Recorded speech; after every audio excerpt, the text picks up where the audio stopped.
Yeah. Yeah, so there's an opportunity for the consumers to really push for availability of safe food. Yeah, so that is just to spur the conversation. I think at this point, as we digest that, I would kindly request you to drop in the chat your name and perhaps where you are from. Yeah, so we are now doing the introduction. Again, remember, we are doing this also to network. So, yeah, so feel free to drop your name on the chat, and I'll be reading them randomly.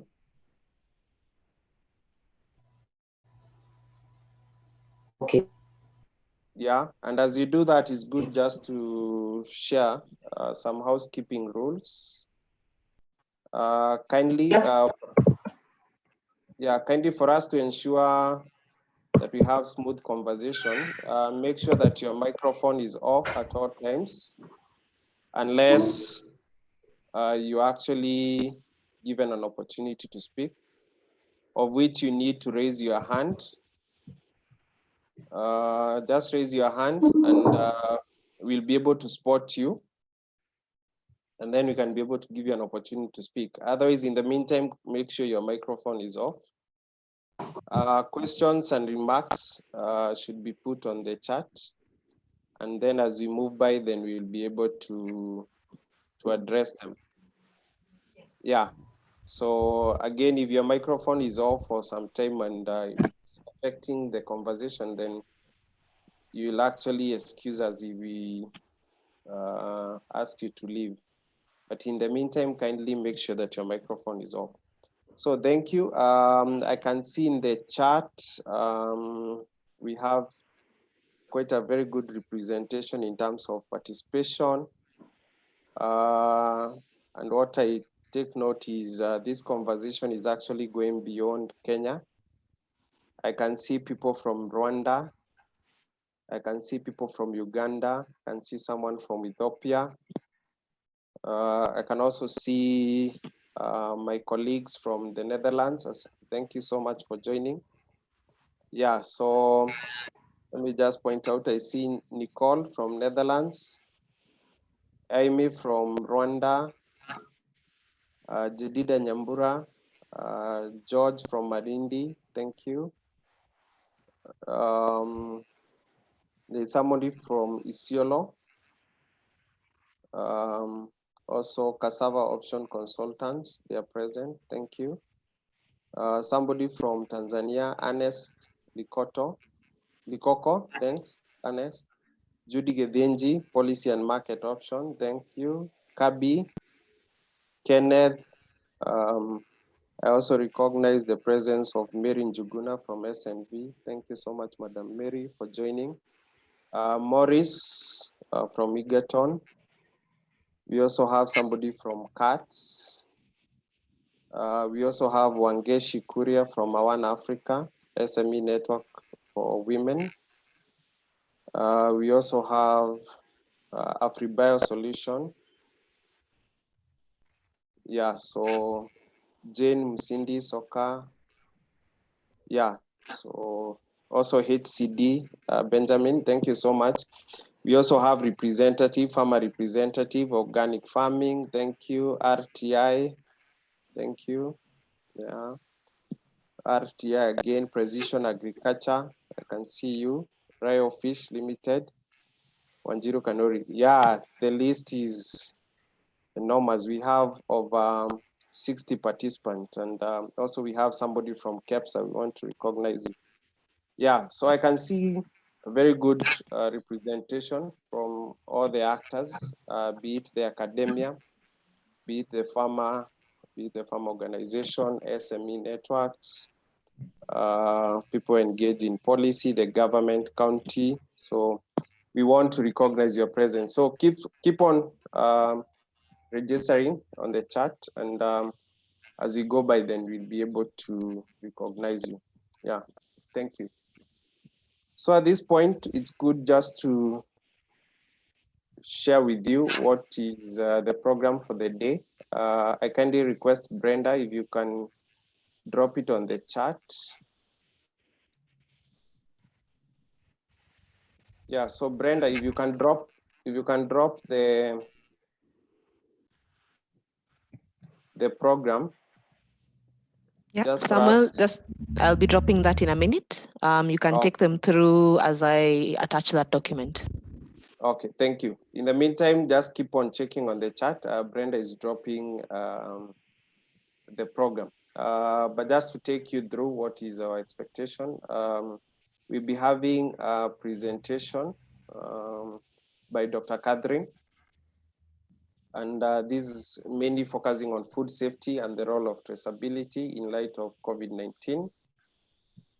We'll also get to hear from private sector, and in this case, getting to hear from KEPSA, what actually they're doing, and also the linkages that they have with the government, and also different association in terms of addressing food security and food safety issues.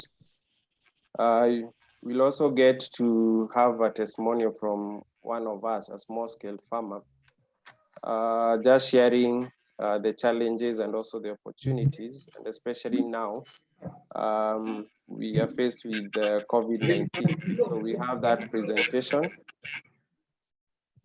And later, we'll be open to have a discussion where we'll be able to engage both public and private sector actors, just to be able to see what is actually being done now, especially on food safety and also traceability in light of COVID-19. So we'll be able to hear from somebody from the Ministry of Trade.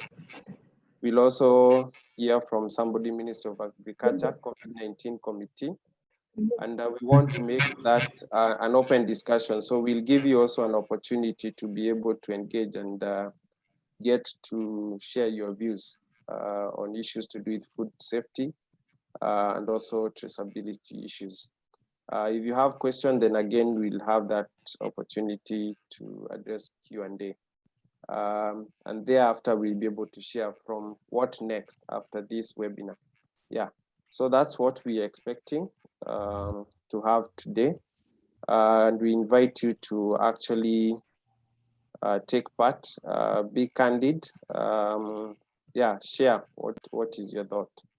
Thank you. So Brenda, I presume you have shared it, or you're going to share in a few. Yeah, so keep checking on the chat. Yeah, so without wasting much time, I think it's good we can start our conversation. And I would wish to invite Brenda at this point, just to be able to share with us why this webinar, and perhaps what exactly we expect out of this. Yeah, so Brenda, karibu. Yeah, thank you so much, Samuel.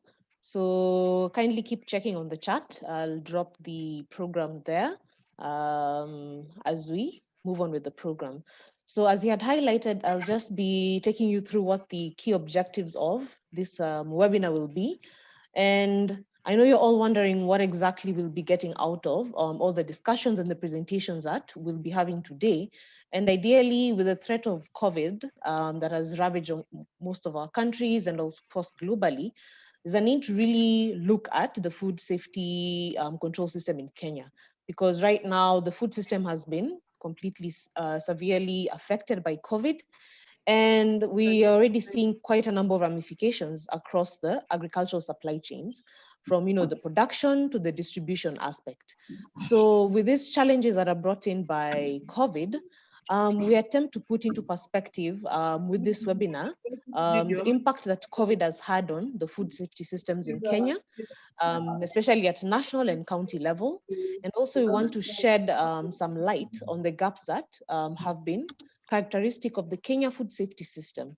And specifically, we want to narrow down to traceability. And how is this key to ensuring that food safety is maintained, especially during this particular period of time, where the existing food safety system is strained. So some of the key questions that we will be looking at are, number one, what are the major gaps that we are already seeing in our food safety system, regardless of whether there is a pandemic or not? Number two, how does traceability affect our food safety system and the trade of horticultural produce locally? So are we really looking at our voluntary or compulsory standards to ensure that there is traceability, in fact, for all the produce that is coming from the producers all the way to the market? Number three, what exactly is the impact of the production currently on affordability, on access, and the supply chain, looking at the upstream to downstream level, and the last mile distribution from small scale farmers? So we will have some testimonials from one particular small scale farmer who will be able to give us their what kind of impact they've actually seen with COVID-19. I would request those who have just joined to mute themselves. Kindly, if you're not presenting, kindly mute yourself. Thank you. And lastly, we're looking at what are some of the active solutions that have actually been done by both public and private sector. And we have a presentation from KEPSA, and we'll be able to see how the private sector is working with the public sector and other horticultural associations to really take grasp of the situation and what kind of promising solutions do we have to combat COVID-19 at this point, and looking at the food safety system as a whole. So from the discussions, we are hoping to come up with one opposition paper, which Samuel will take us through at the end of this webinar, which is mostly a call for action for the joint work between private sector, consumer groups, and the public sector on the implementation of specific active solutions that would revolutionize or at least adjust what is currently ongoing in the food safety system to ensure that traceability is key when we're looking at our food safety system, to ensure that we are putting in place a cushion for our consumers, for our producers, for all those within the value chain system, to ensure that food safety is key and is well observed within the entire value chain system. So with that, I'd like to take it back to you, Samuel. And I'd also want to answer a question that Samuel had asked. When's the last time you had a fruit? And I can confirm I had a fruit this morning, and I washed it. So Sam, I am assuming that my fruit was now safe. So maybe you can let us know. Thanks, Brenda. You open another line of debate. You washing your fruit, is that enough? I think, yeah, so we'll get to hear as we move on. I think without wasting much time, I think now we can start with the first presentation from Dr. Catherine on food safety and the role of traceability. Yeah, so Dr. Catherine, you can take to the floor, introduce yourself, and then you can continue. So you have about 10 to 15 minutes for the presentation.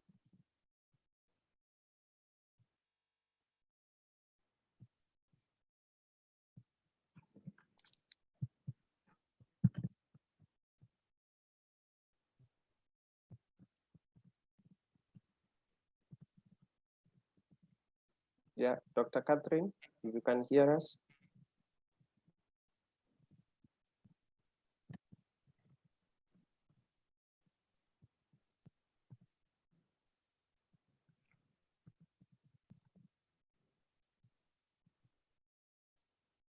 Yeah, Dr. Catherine, Ricky.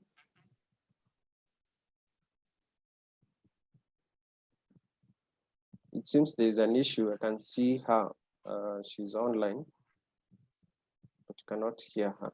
So, Dr. if you can hear us, you can take to the stage.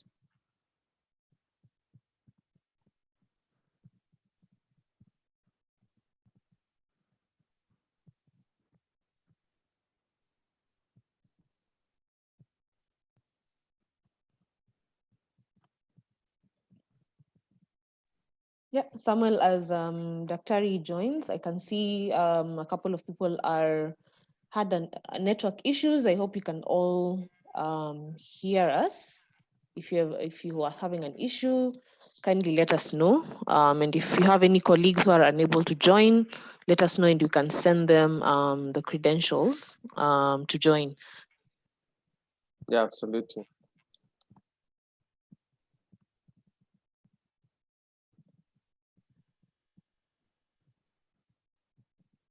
Yeah, so I think there is an issue with Dr. Catherine's.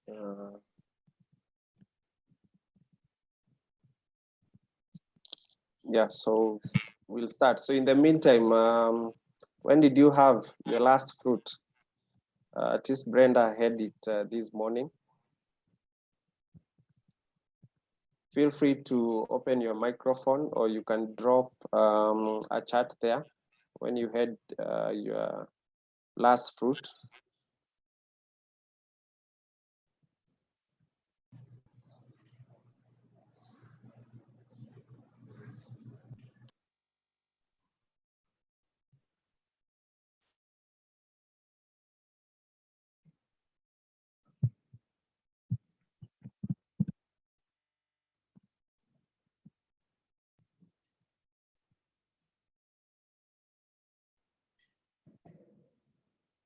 Yeah.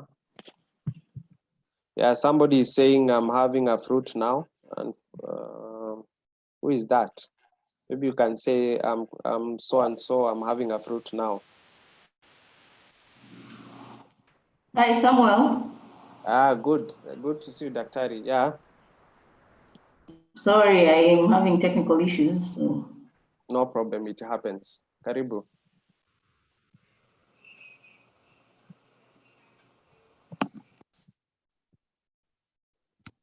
So you're ready, you can take it over. Yeah, is Ricky going to put up the PowerPoint on the screen? Yeah, he should do that. Yeah. So Ricky, you can put the presentation on. Yeah, it's coming. So, well, good morning, everyone. I'm sorry about the little technical glitch. My name is Catherine Kilelu. I was working with a project called the Create Kenya project recently, and we did quite a bit of work on food safety and systems in Kenya, especially focused on dairy and horticulture. So we have some interesting insights on how do you introduce quality assurance systems in a market like ours. But today I'm actually sitting in for Dr. Virginia Kimani, who was supposed to make this presentation. So I will just go through what she had prepared to give us some food for thought and to kick us off with this interesting conversation. So Dr. Kimani is a lead consultant with Pesticides and Agriculture Resource Center here in Nairobi. So she's also an expert on issues food safety and traceability. So the next slide, Ricky. Her presentation, she wanted to kind of give us an introduction in light of this COVID crisis, looking at how institutions such as the WHO are discussing matters food, and then we try to understand whether also the issue of safety is something that is coming up in that discussion. And then she did a quick, I think it's a rapid assessment of, what's the status of the fruits and vegetable supply chain in Nairobi, to give us a sense of, what are we observing with regards to food safety and the concerns around food safety and quality issues. And then she gives us some lessons that we can use to reflect on, and some opportunities. She points out opportunities that we can pursue as stakeholders. Next slide. So according to the WHO, and it's not just the WHO, I think we are hearing this message across the board, including even our own, within our own country, we hear the same message.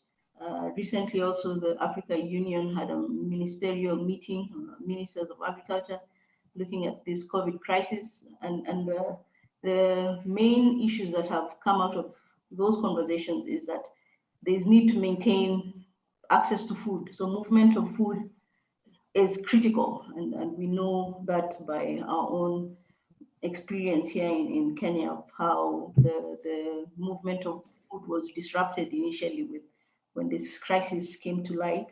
And in addition to just maintaining the fruit, the flow of food in our supply chain is they highlight the importance of maintaining trust and consumer confidence in terms of, you know, where does this food come from, and issues of availability, access, but also safety. But to date, I think what Dr. Virginia is also arguing is that there has been no, I guess, robust evidence to show how COVID can be transmitted through food, because we all know, you know, the transmission pathway of COVID is either through a human host or an animal host. So from a direct perspective, food in itself cannot transmit COVID. So next slide. So given this context, we are saying, I think, that to understand transmission of COVID, or how we can look at food safety from perspective of this crisis, is that yes, food in itself and food packaging cannot be the transmitter of COVID, but we know that it is people who are handling the food, and this is people, not only the producers, but the people who handle food along the supply chain, up to including consumers, because, you know, when you go to the supermarket, people are always handling food. So this is where maybe the concern is, that food can be a pathway through the people that handle it as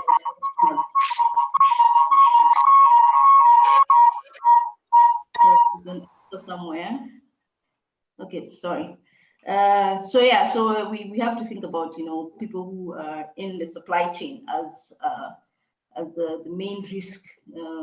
So how do we reduce or eliminate this risk in terms of, you know, food handlers, you know, ways in which we can contaminate our food through, like I said, the different food business operators, food handlers, from producers all the way to our plates.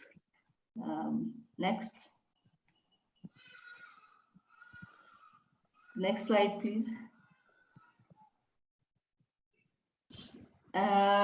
So Dr. Virginia and I think her team, they did a very quick, I would call it a rapid assessment of what we see as the current status of the fruit and vegetable supply chain in Nairobi. And the question there that she was seeking to answer was, where is the food coming from, and can it be guaranteed in terms of its safety attributes?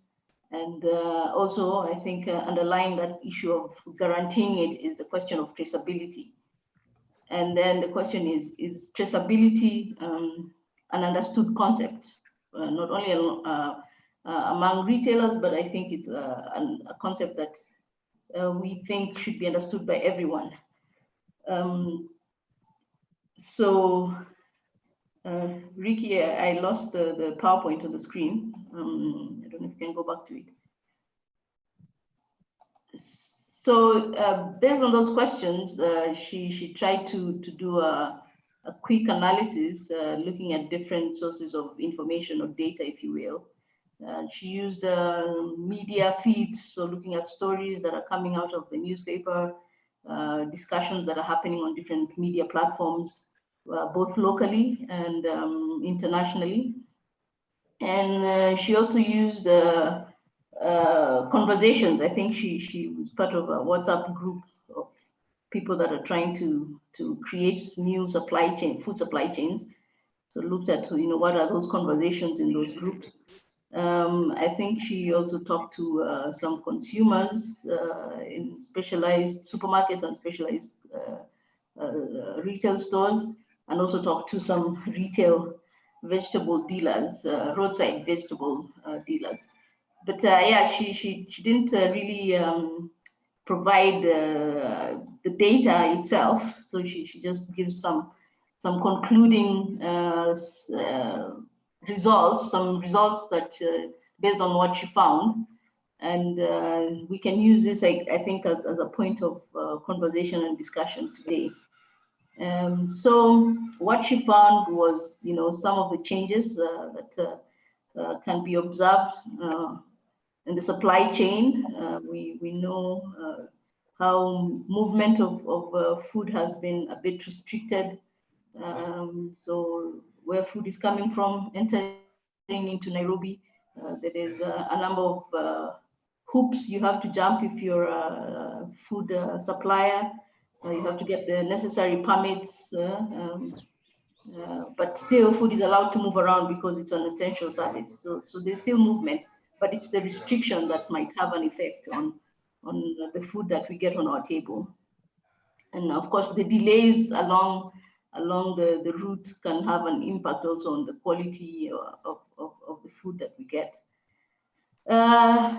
And leading to or linked to that restriction is that there are shortages in some food items. So we are seeing shortages, but also those shortages are people becoming innovative and trying to start their own informal businesses. So selling produce informally. And maybe you got some food from somewhere and you want to sell it. So, and then of course it's the timing, the issue of timing when food is, we can only access our food during the time when we're not under curfew, and how that has restricted maybe also some of the retail of food. And of course, we're seeing also, like I said, new models of selling food that people have taken advantage of this crisis to start up new businesses on the roadside. And one of the issues that she also found is a breakdown of supervision by the County of Nairobi, that the control checks maybe have become not as stringent as they used to be. And then the question of traceability, which is, I think is central to this conversation today. I think she remarks that traceability is still a foreign concept, especially in our supply chains. We're not, it's not something that is being applied. So it's also a concept that people don't quite understand what it is. So, and this is, I think, something that I have seen also in some of the work that we have done.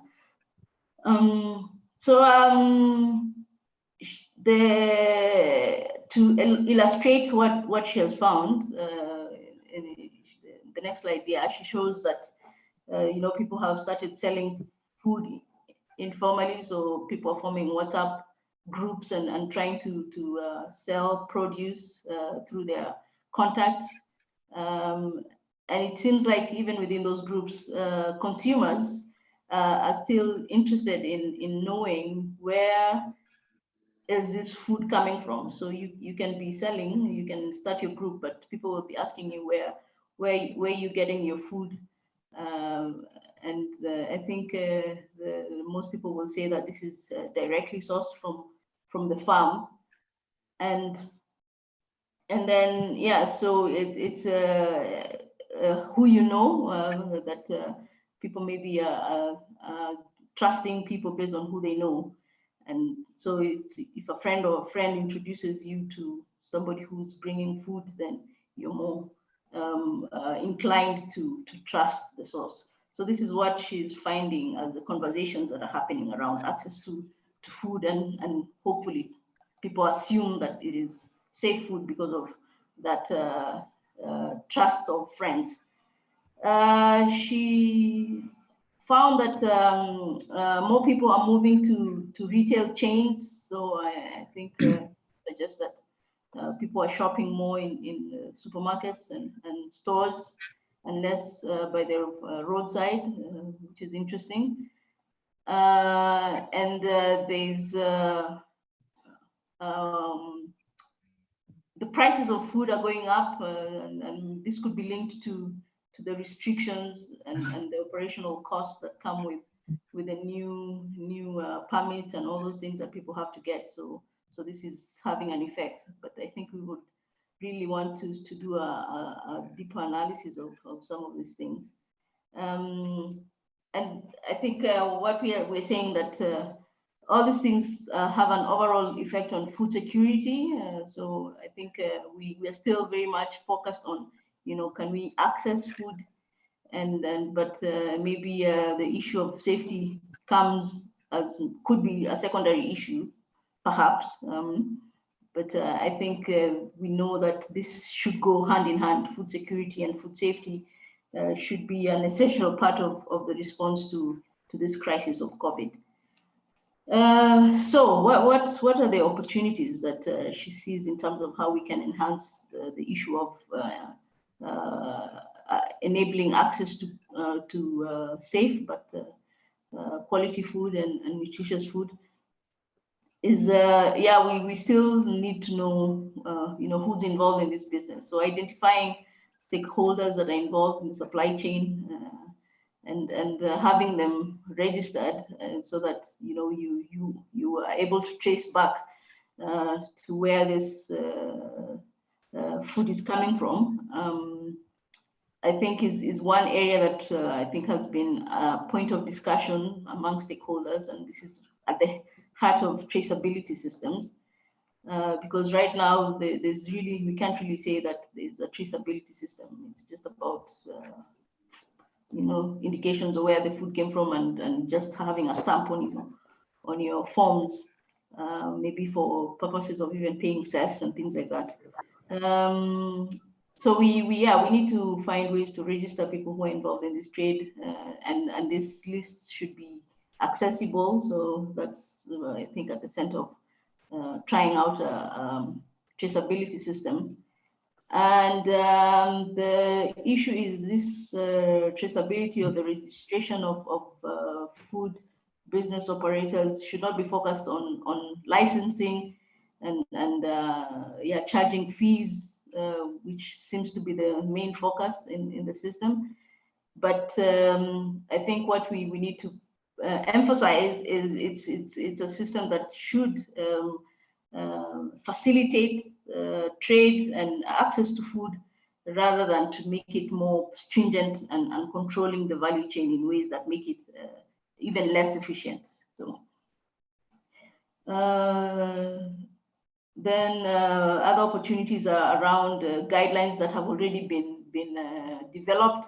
Maybe we'll hear that from the ministry also, and how this can be refined and scaled up and made more usable. So I think that's an opportunity because it's an ongoing process. And then she says we need to look at other contexts where we have seen successes in introducing traceability systems and build around lessons from those other systems or other contexts where they have introduced traceability systems that work for them. So it's about the context and making sure that these systems would work for our context.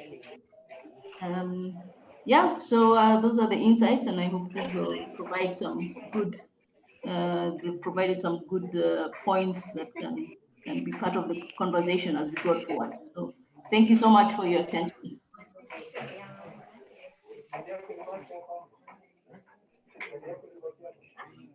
Yeah, so thank you so much, Dr. Catherine, for that presentation, and also for standing in for Dr. Virginia. Yeah, so that is most welcome. Yeah, so from your conversation, I'm actually, sorry, Jeffrey Odeno, kindly mute your microphone. Jeffrey Odero, please. Yeah, so Ricky, maybe you can do the necessary. Yeah, so what I'm actually getting from the presentation is that traceability is a foreign concept to most of the actors. And you even said that the question is whether the retailers really understand this issue of traceability. Yeah, and also in your discussion, you pointed out of innovative ideas that are really coming out even with this COVID-19. We have seen on the roadside, especially if you go to Southern Bypass, you'll be able to see a lot of vehicles there with open boots full of food items or food produce. And the question we're asking ourselves is whether we know where this food is coming from, whether we can be able to guarantee traceability. And also from that aspect, in terms of the hygiene, I don't know whether we can be able to guarantee that. You also mentioned about some laxity in terms of supervision from the authorities involved. And in this case, you pointed out the Nairobi County. And this perhaps brings the question of, do we have an issue in terms of enforcement of some of these regulations? Because towards the end, you mentioned about that there exist some guidelines, some rules and regulation on food security, handling and transport. So the question we ask is there a gap there in terms of enforcement? So I think this is a conversation we'll continue. As we go on, we'll have that opportunity where we engage both the government and the private sector, and to be able to see what is the gap, what is actually missing. Yeah, so I had actually asked if there is anybody who may want to contribute to react to that presentation. I had kindly asked you to just raise your hand. It's below the contacts. If you click the icon of participants, below there, you'll be able to see raise your hand. And then we're able to give you an opportunity to talk. Just a reaction to that presentation, anyone?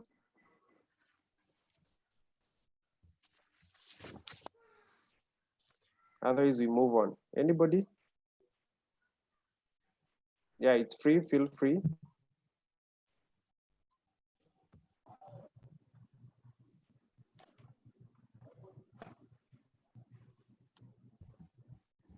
Yeah, so I think I'm here to see any hand. Maybe we wait until where we have an open conversation. Yeah, so just take note of your question and then we'll be able to address them later. Good. So we proceed, and at this point, we want to hear from the private sector, here ASNET, EPSA, on how is private sector linking with both government, export and domestic market horticulture association to really address food security issue, and also bringing in the aspect of food safety and traceability. So Jane Ngige, if you can hear me, you can take over. Thank you very much, Samuel. I believe I am audible. I believe you can hear me. I'd like to start by first of all acknowledging the presentation that we've just had from Catherine. Somebody needs to mute the speaker. There's a lot of echo. Until they get it, might confuse. Yeah. Shall I just try and go on? Yes, you can go on. Ricky should be sorting that out. Okay, so I was basically saying that to acknowledge Catherine's presentation, which is pretty comprehensive, and I take away from that presentation that traceability is one of the areas that we'd like to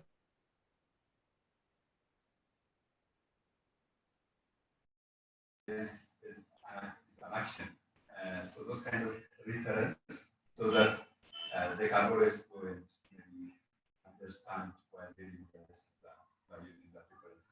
Can you just listen to the question? Jen, please continue.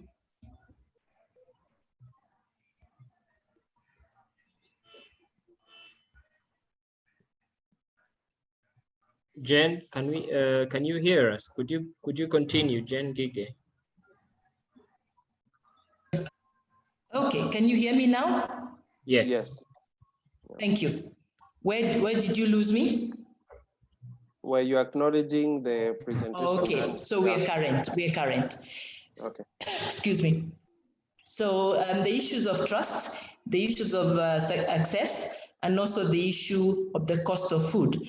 These are all the kind of issues that we are interested in. And I was just acknowledging the number of people who are participating in the session, being very impressive at 65 or so.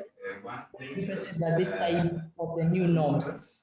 Now, from the perspective of the private sector, I'm speaking on behalf of ASNET, where I'm the vice chair, and also KEPSA, Agriculture Sector Board, where I've also been the vice chair.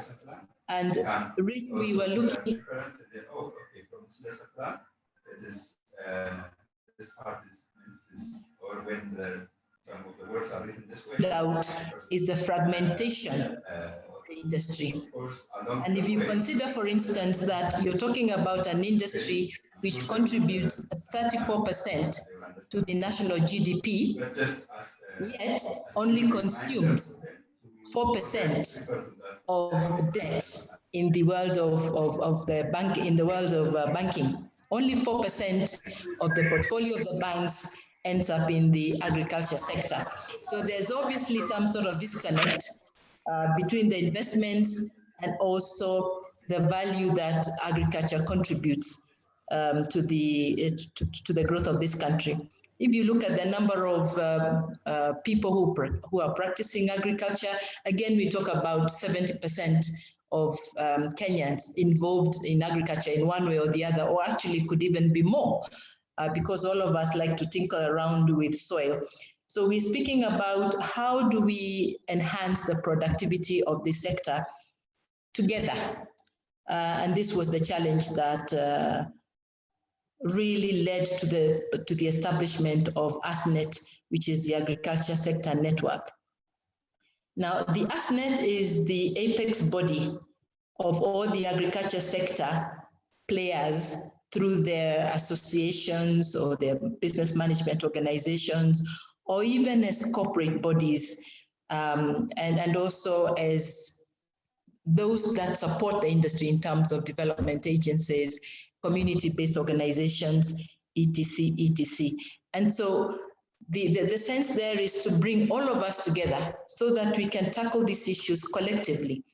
If you go down to the grassroots, and not just the grassroots actually, if you almost go to any component in the value chain, we seem to have very good ideas, but we also have different approaches in terms of how to pursue the objectives or how to pursue our interest in making food more productive, more responsive to the concerns of the consumers locally and internationally. We have loads of ideas, but the one thing that we don't have is a coordinated approach to all these wonderful ideas that a lot of us have.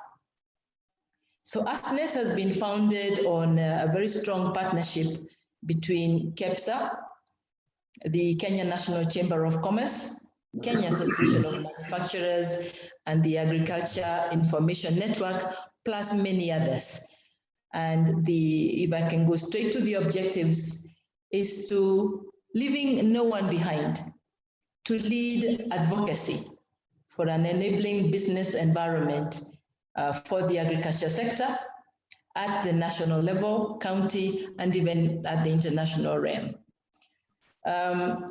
Going beyond that is to see how we can work with all levels of government, county, national, and the key stakeholders in the development of the sector primarily guided by the aspirations of the SDGs and of course the Big Four. So really we want to work with ourselves, the private sector, reach out to the government, reach out to development agencies and see how can we better coordinate what we do. And for us to do this, we need to have a very focused and very strong NGOs who continue to pursue their mandates, perhaps with an eye on the coordination level so that we are all in the know of what is happening at any one time in the industry throughout the value chains, production, processing, harvesting,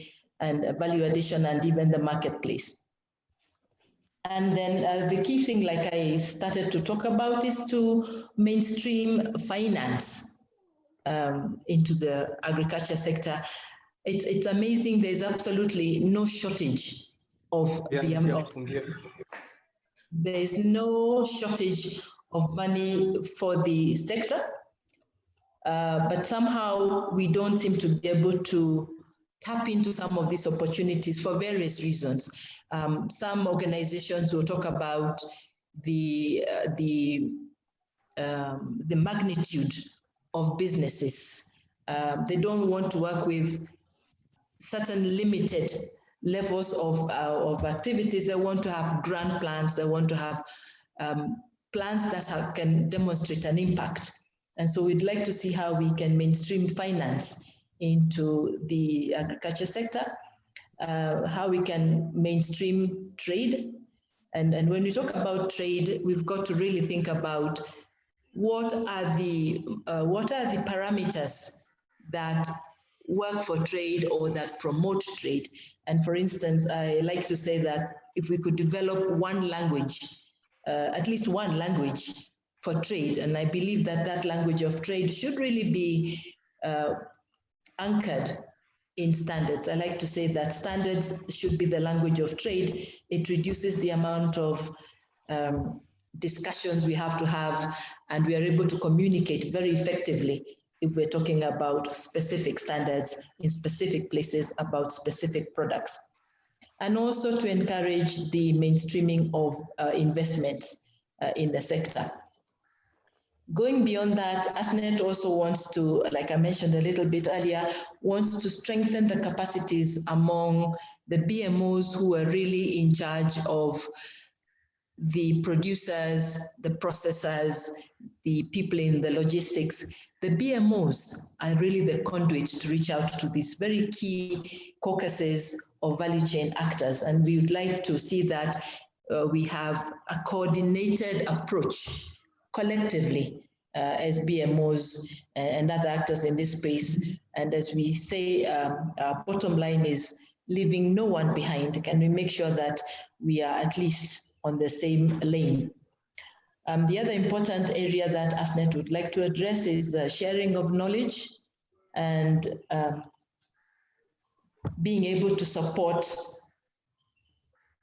this knowledge to support a thriving agriculture sector. The other thing that ASNET will aspire to do is to build networks, useful networks that can support the actors in this area.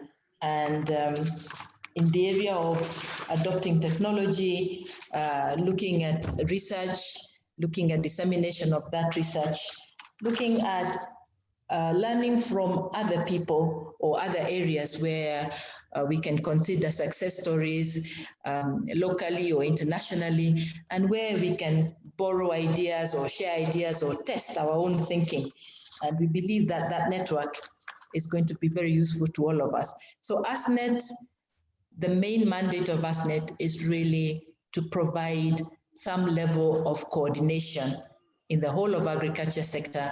And we hope that the outcome will be an increased index of productivity in all our value chains.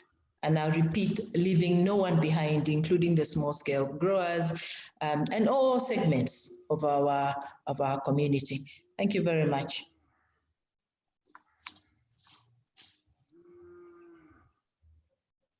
Yeah, thank you, Jane, for sharing that insightful discussion and also highlighting some of the things that you're actually doing.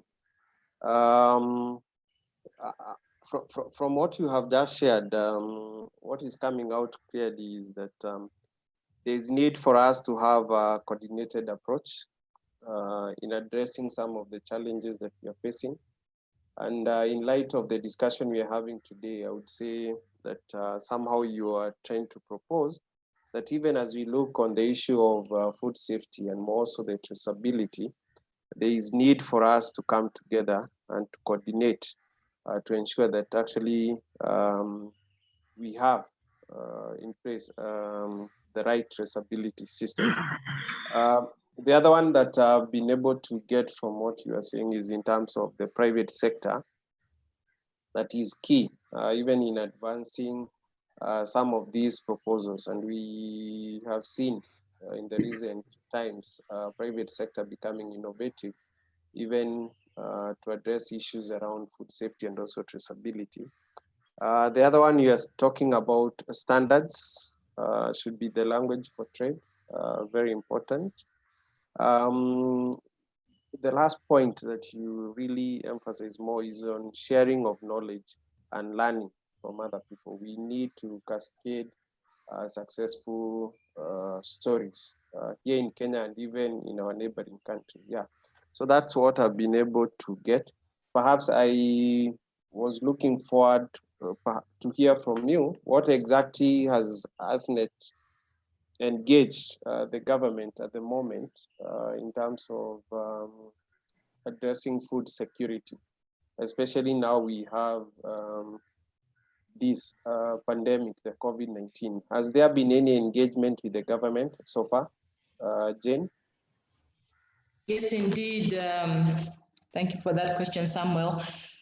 ASNET has been active in this last 1 year. Just got launched in February of this year, but the work has been going on for a year. And the areas that we have been very active in is in leading advocacy, particularly at this time, to ensure that there is movement, free movement of food from the source areas to where the food is needed, and to ensure that we are also looking at how do we make sure that the farmers are able to continue growing food. This is a very important area. And here we were looking at the provision or the movement of fertilizers and other inputs to the farm areas, and to make sure that there are special permits for those who are also moving those commodities to where they're needed. And also to address some of the pertinent issues, for instance, looking at what is our food stock looking like in this country. And this has been done in collaboration with the Chamber of Commerce, and they've come up with a good idea that they can, a good portfolio that they can discuss with government in terms of what food is available, where either in the warehouses, or whether still on the shambas or in the storerooms.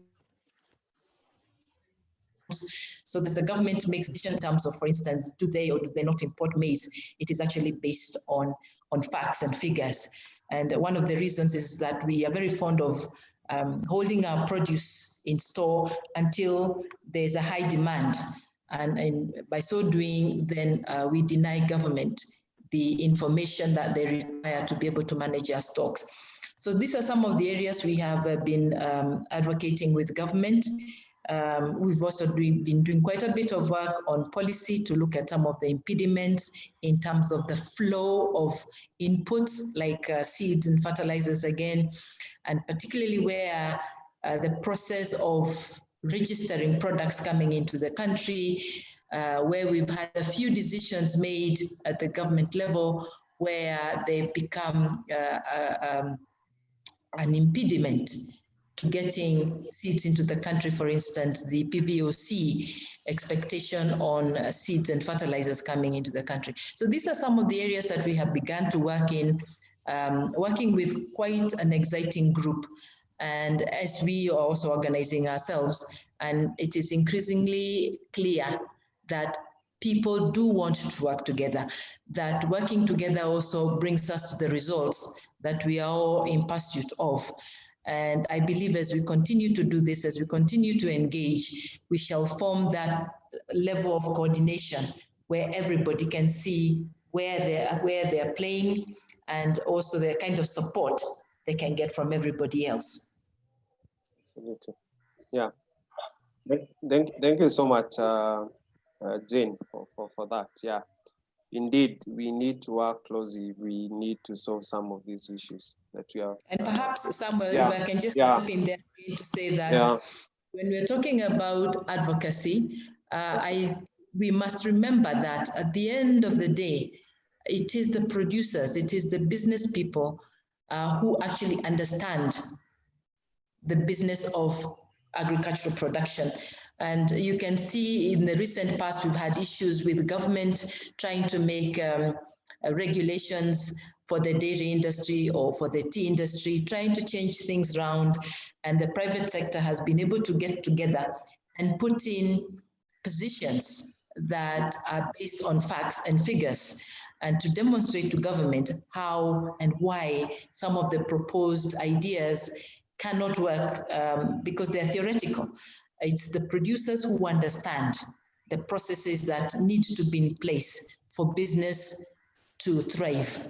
And business has got to be able to do this with the confidence that can win the minds of those who are regulating us. It's the confidence with which we pursue these aspirations that can persuade even our markets to listen to what it is that we have to offer and to come along with our suggestions. But it is very important that we pay attention to that one word that I picked from Catherine on the trust. How do we demonstrate this trust? And it's got to be absolutely. It's got to be something that we can demonstrate and we can stand by. Thank you. Okay. Thank you so much, Jane. We really appreciate that. Yeah. So on the chat box, I can see some comments coming in. Please continue to drop them. At some point, we'll be able to address them. As we even do that, it's good just to remind you that we are also on Facebook. We have another wider community listening from Facebook at SOCA, and also on YouTube. So yeah, if you're not able to join again, you can go to either Facebook or YouTube, both accounts for SOCA. In the meantime, as even we have this discussion, it's also good to let the outside world know what we are discussing. Food safety is very important. So for communication purposes, for those who are tweeting, kindly tweet. The hashtag is food safety KE, capital KE. That's the hashtag for discussion. So should you get to hear something that is relevant to share with the outside world, kindly use that. Remember to tag at SOCA Kenya, at SNV World, and ourselves at APF Kenya. Yeah, so you can be able to find those Twitter details on the chat. Yeah, I see time is not on our side. I would have wished to open a point for discussion based on the two conversations that we have had, but I wish to postpone that to after perhaps the next presentation. So at this point, it would also be good. We are talking about, we have mentioned about the role of the smallholder farmers. It will also be good to be able to hear from them, them sharing their testimonial. What are the challenges that they are facing right now? And even maybe some opportunities that they have actually seen, even with this COVID-19. So at this point, I would wish to invite Sylvia Kuria. If she's with us, then she can be able to take 3 to 5 minutes just to be able to share her testimonial. So Sylvia, if you can hear me, take over. Yes, hello, can you hear me? Yes, we can hear you, Sylvia. Go ahead. Okay, thank you very much. Good morning, everybody. My name is Sylvia Kuria, a small-scale organic farmer from Limuru. And I just want to share with you, like what we've been going through in terms of having to get our produce back to the city. For me, I've been a bit lucky because apart from being a farmer, I'm also a retailer. So I actually have an outlet in Nairobi and I'm able to sell my produce straight from the farm to the shop.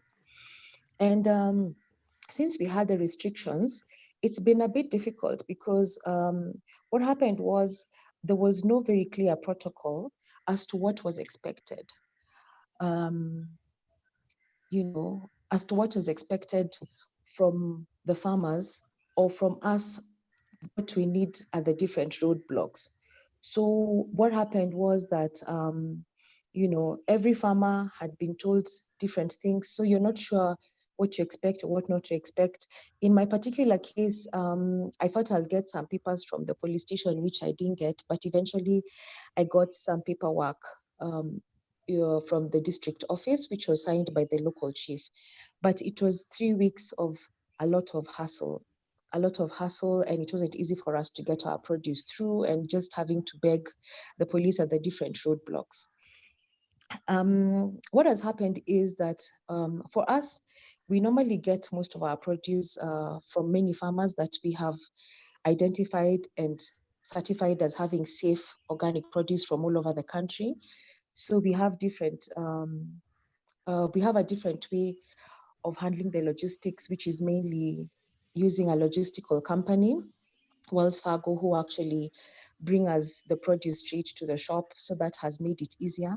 But we also have a number of farmers who do not have access to Wells Fargo that have actually stopped bringing us their produce altogether because there is no clear protocol on what they need, and they have just given up altogether on bringing their produce because they are really getting hassled at the different roadblocks. So a big major problem with many farmers is logistics. And what's happening is the cost of food in Nairobi is getting more expensive, and the farmers have produce on their farms that is rotting and they just don't know what to do with it anymore.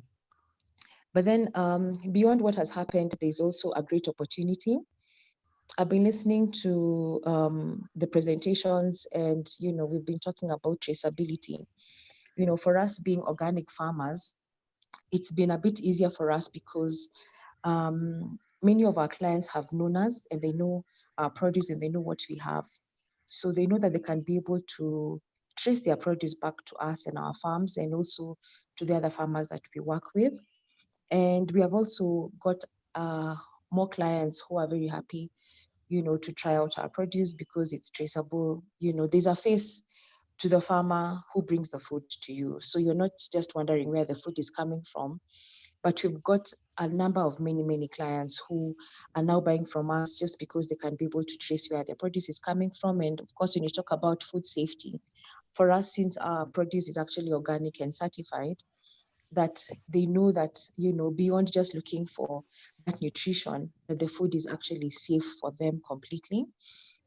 And also, as we talk about food safety in regards to the logistics, we try to package our food well, and Wells Fargo are doing a very good job at bringing our food in good condition all the way to the shop. And we also, make sure that even as we package the food for home delivery, that it's also in good condition all the way. I think one, maybe as I conclude, because I've been given 3 minutes, some things that are actually impeding for the small scale farmers to actually be able to, grow and be able to even be supported in this COVID-19 pandemic is that you find that many small scale farmers do not have, access to organizations, say like KEPSA. As Jane was talking about, the industry is very fragmented. So we don't have access to these organizations, and access being that sometimes even the fees that are required for you to be a member are normally very high, and many farmers cannot be able to afford it. They're very small scale farmers. And if we can be able to join as a group of small scale farmers, because it's very fragmented, we don't even know, who is actually representing small scale farmers, in the private sector.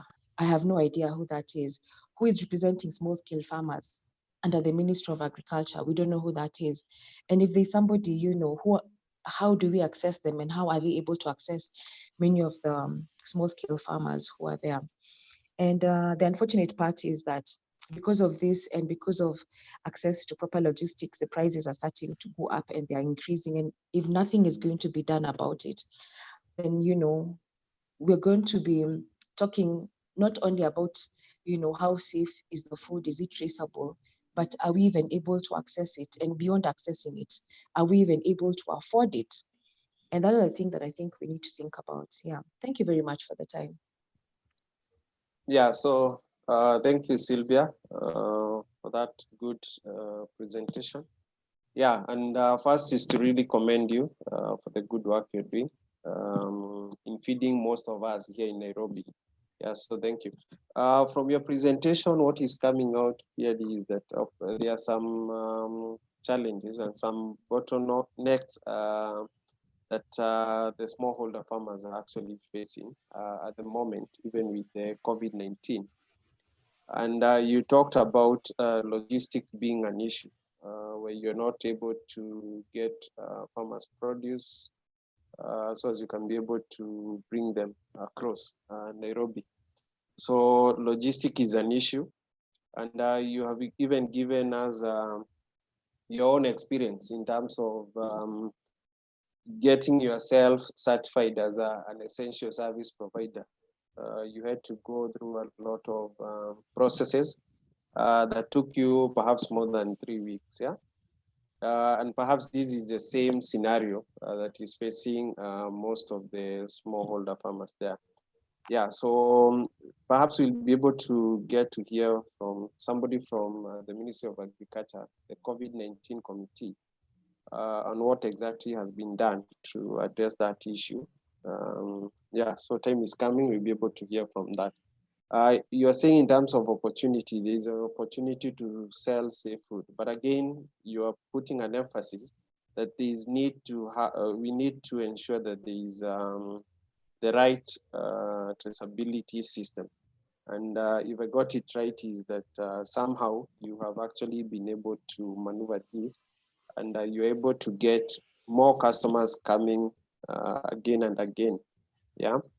You also raised some issues that are very key in terms of who represent the farmers at what level. And many you mentioned about KEPSA, the Ministry of Agriculture. And you also said in terms of the fees, they are a bit high. Yeah, so those are good point, but to be fair for us to be able to ask Jane, just to be able to respond very quickly in terms of who represent the farmers and in terms of the fees, they are a bit high. Very quickly, because, yeah, so Jane Ngige, if you can hear me very quickly, 1 minute, and then we can proceed, yeah. Very pertinent question from the lady. This is also a question that we would like answered, because we have several BMOs, and where we don't have BMOs, ASNET is very keen to do what it requires to be done to bring them together so that they are able to be represented, they're able to participate. And that's why we have adopted the slogan of leaving no one behind.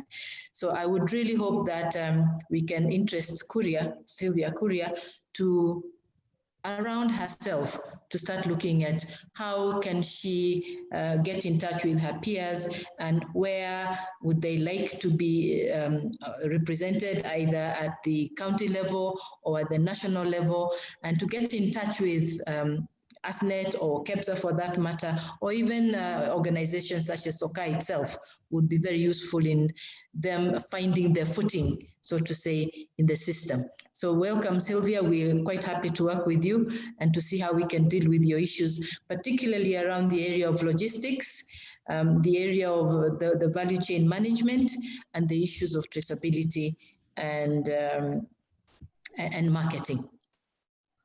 Yeah, yeah. Thank you for that. Yeah, I think behind tunasema hapo nyuma ya tent, you can actually engage with each other as we move forward. Yeah, so we move forward. Thanks so much for being with us, for continually being here. I hope the discussion is fruitful and also beneficial to you. Yeah, keep your question coming and also your comments. We'll be able to address them in the next session. Yeah, so please drop them there. And then Brenda can be taking note of them. And then once we get there, then we can be able to discuss them.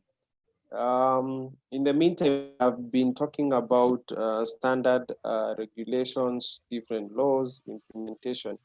And maybe the question we need to ask ourselves is, do we have enough regulations to ensure that we have safe food on our tables? And at this point, I would wish to invite Ricky, CEO Soccer, just to be able to highlight on the existing regulation and the need to fast track implementation. So Ricky, if you can hear me, take over.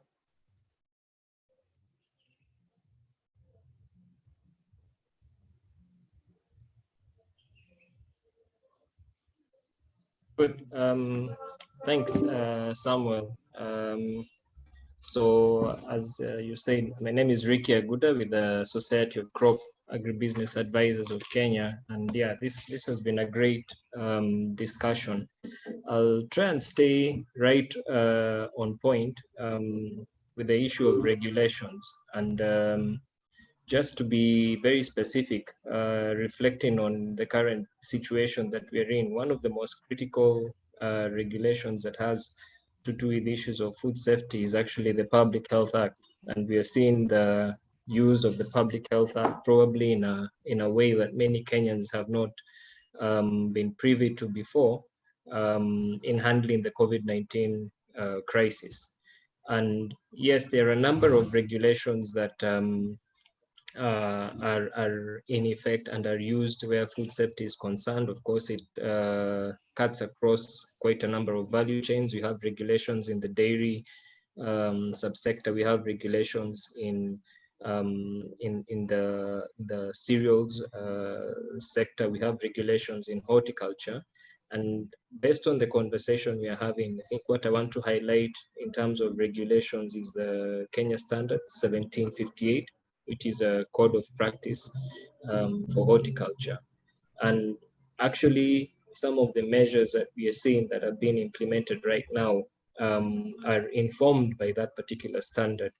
And our work over the last 4 years in collaboration with other partners has been to make a case for coordination of food safety controls across agencies.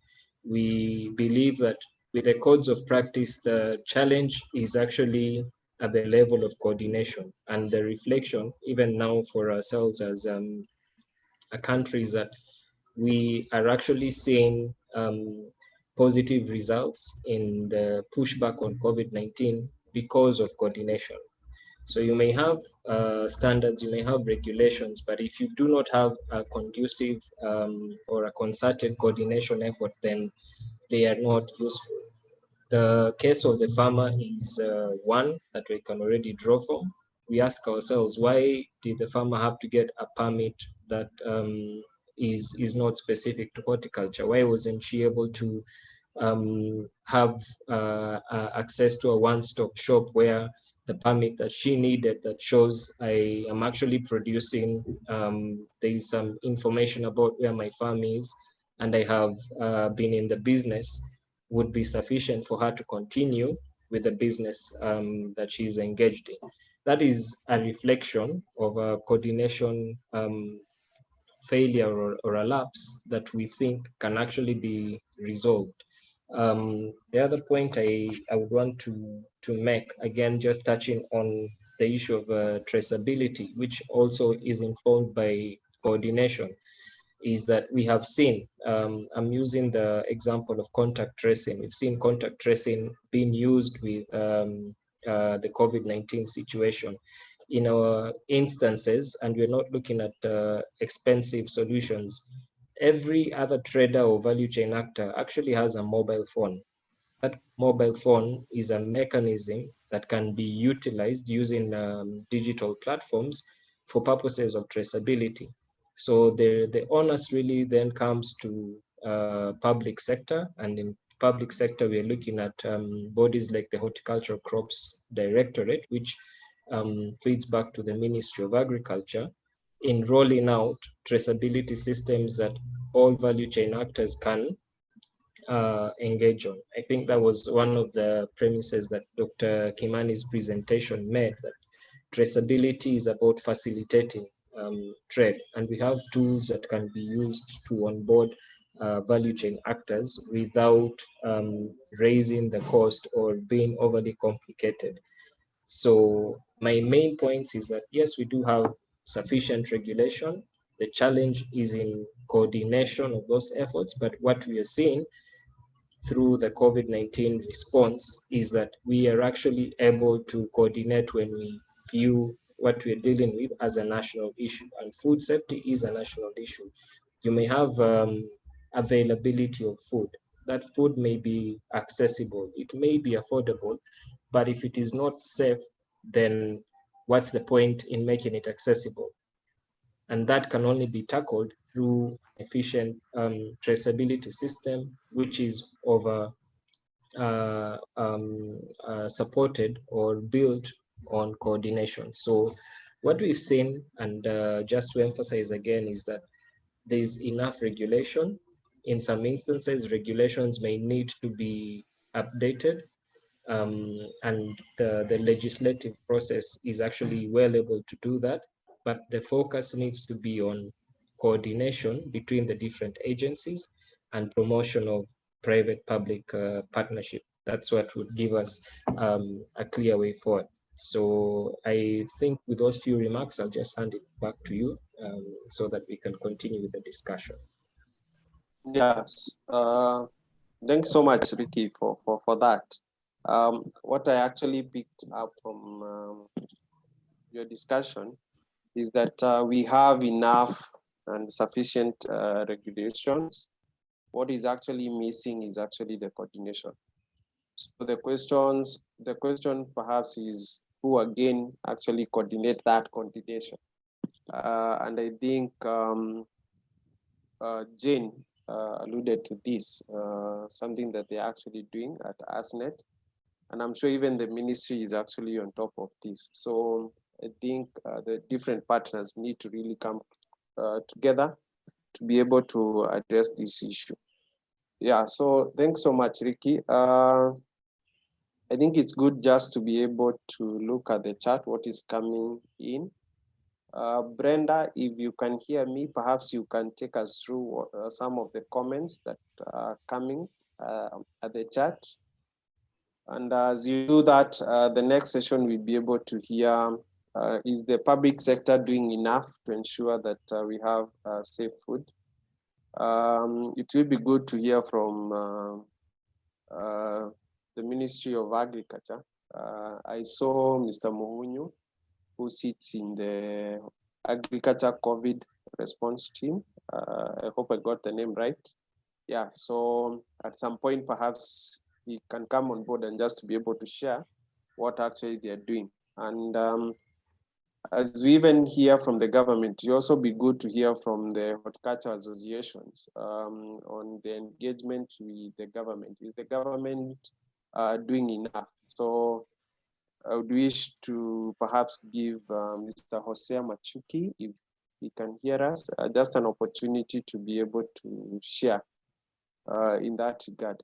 But at this point, let me invite Brenda just to take us through the comments. And if there is any question, again, and see how we address that. So Brenda. Yeah, thank you, Samuel. I hope everyone can hear me. Yes. I'd like to maybe pick the top 5 questions. And the first one that I see, just as a follow-up to Ricky's presentation from Dr. Catherine Kilelu, maybe Ricky, you could elaborate a bit more the link between the Public Health Act and the food safety issues that we are currently seeing. What do you think are the issues that have been exposed due to the lack of coordination So Ricky, maybe you can take a minute to elaborate.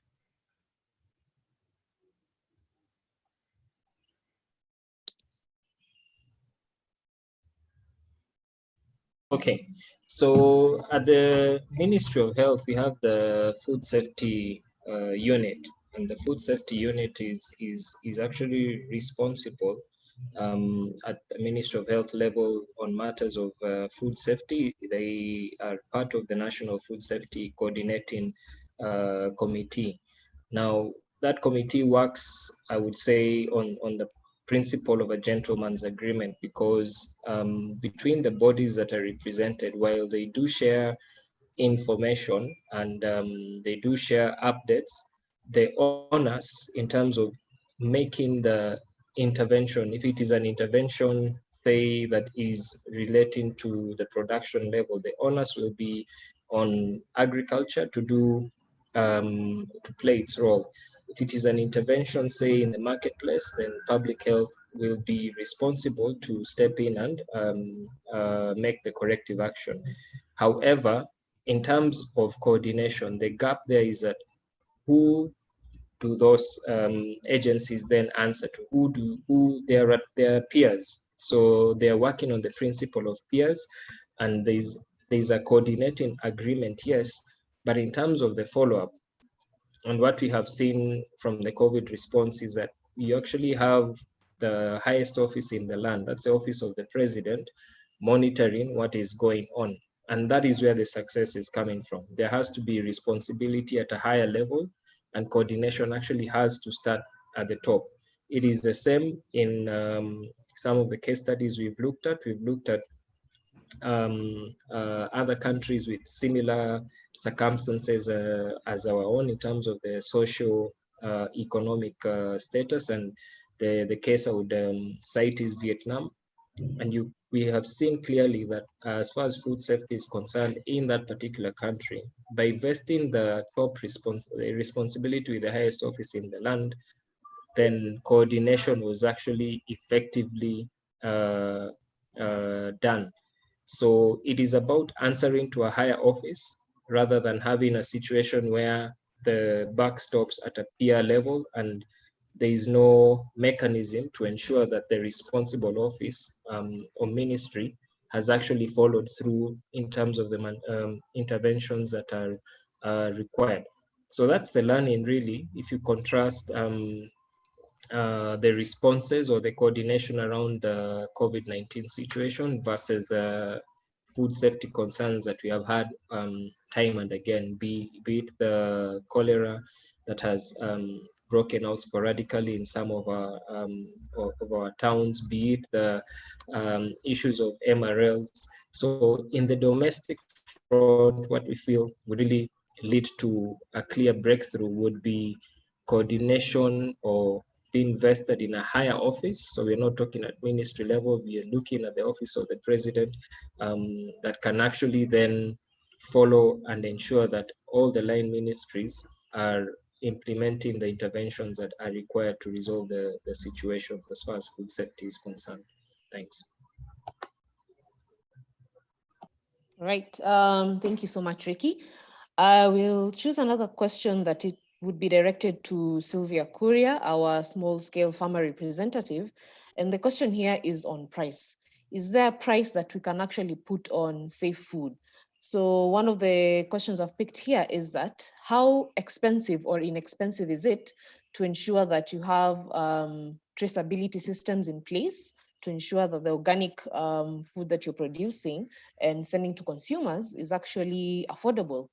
So Sylvia, maybe if you could answer that question. Is there a price on safe food? Okay, to be honest, I think we also have to think about it through an advocacy angle, whereby, you know, this safe food, whose is it for? Like, isn't it that everyone deserves to have safe food? I think that's where we need to start from. And when we accept that everyone needs to have safe food, then I don't think that the cost has to be made very prohibitive, because then when you do that, then you're starting to say that not everyone deserves it. And what we have done on our farm, anyway, maybe many people don't know about organic, but what happens with organic, over time, it becomes very affordable to produce. So once you're able to deal with the production, then you're able to actually make the food affordable. So for us, we are able to make it affordable. And if you check our prices, they're very similar to what you find with the conventional prices. So when you think about affordability and the cost, I think we have to take it back to a human right. Everyone deserves to have safe food. And if you're going to put a premium to safe food, then you're trying to pass on another message, which is not very good. Thank you. Just hold on, Sylvia, as I'm seeing another question that is quite related to that. How easy is it, or how feasible is it for small business holders to actually get traceability integrated into their system? Because sometimes we see traceability as mostly for large enterprises. They have the ability to integrate that into their system. So maybe from your experience, how do you actually integrate traceability as a small-scale farmer? I think even as a small-scale farmer, it's easier for us to be able to integrate traceability than the large ones, because you find the scenario, because in the past I've also sold my produce to supermarkets and to, like the big retailers, and they would actually hardly ask where the produce is coming from, to be honest.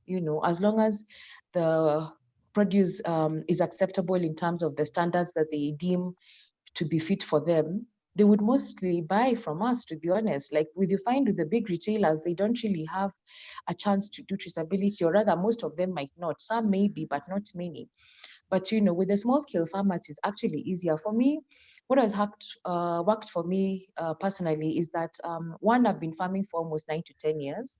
And when we started our outlet, we actually started working with farmers that I've been working with for many years. So we already have a farmer group. And that is what would help a small scale, person like us. You just basically work with a small group of farmers.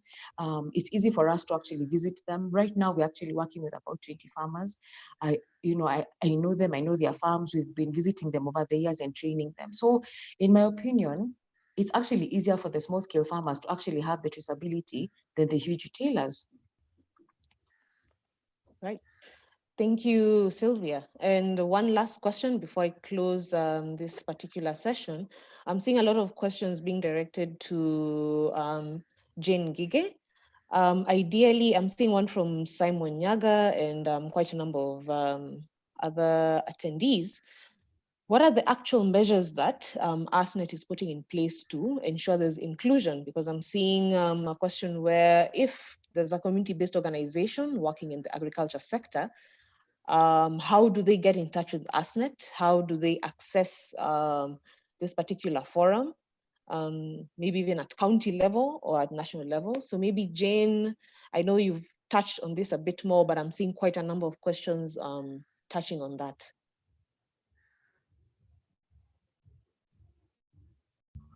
All right, Brenda. Yes, indeed, the question of inclusiveness is one that we're taking very seriously. And if we look at the way that ASNET is set up, we have a board which draws the chairman of most of the BMOs that are active in this space. And we are looking at almost about 48 at the moment, 25 at the moment. And the idea really is to bring in as many of these associations as possible. ASNET is not going to work with the grassroots itself. ASNET will want to work with the associations. For instance, in the case of Sylvia, she already has a sort of an association of sorts. It is registered, I'm sure, and she will be able to find her way into either, especially the council level, where the CEOs of the various BMOs and associations are actually going to be playing their part.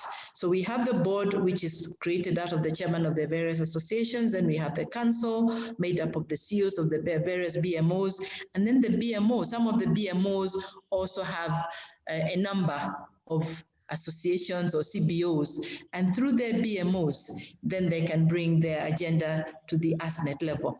And so that's why we talk about strengthening the BMOs so that they're able to reach out to as many as possible of the value chain actors. And Sylvia should be able to find a home, even in memberships such as FPIC and others, for her members. But Sylvia, on a side chat, we can look at what exactly can we do to let you find yourself a peg. There is also a level for trustees in the organization or in the organogram of ASNET. And the business of the trustees is to ensure that ASNET sticks to its promise, its brand promise, I'd like to call it, and that there is a level of not really supervision, but a level of backstopping the ASNET itself. In addition to that, we also have a component of advisors, people with knowledge and experience, experts in the area who have a wealth of knowledge. And this could be associations, organizations, consultancies, and individuals. So we're really catering for almost any need that the farmers will need. So for instance, again, to use Sylvia's case, if she was looking for some level of advisory in any part of her business, she'll be able to find that we have a rich ecosystem there of advisors and also opportunities where she could also, for instance, reach out for investors and people who would like to spend their wealth in the area of agriculture. So basically, I'd like to encourage Sylvia to get in touch with the players in ASNET and directly with myself, and we should be able to guide her through. Soka is a member of the advisory committee, so if that gives Sylvia a level of comfort, that I'd like to suggest. Yeah. Thank you. Yeah, thanks, Jane. Over to you, Samuel. I'll be looking at the questions that have been posted on the chat box, and we'll respond to the rest after the next presentation. Thanks, Samuel. Absolutely. Yeah. So thanks so much, Brenda, for that section.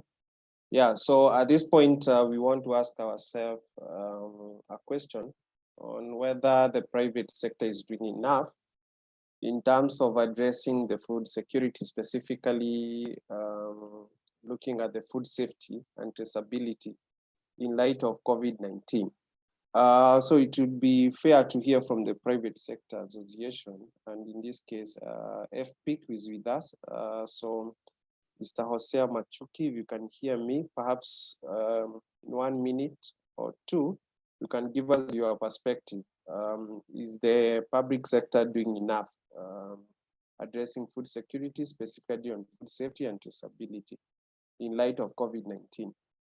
And then after you, then we'll be able to hear from the Ministry of Agriculture and especially the COVID-19 committee. Mr. Josephat Muhunyu can take lead in that. So Mr. Hosea, if you can hear me.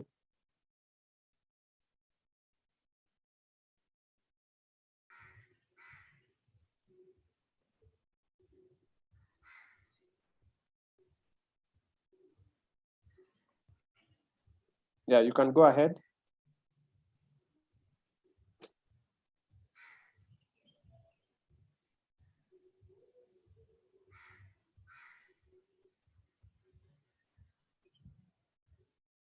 Yeah, Mr. Hosea Machuki, if you can hear me, feel free to engage.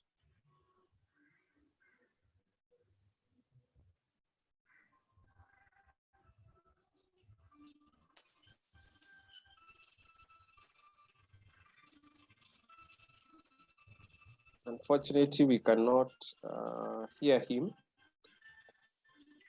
Maybe there is an issue with the microphone. yeah, anyway, we'll keep on trying. Mr. Jose Machuki, keep on trying. Yeah, so maybe we could get to hear from the government. Hello? Hello? I'm not sure whether it's him, but anyway, we can see how we coordinate that. Ricky,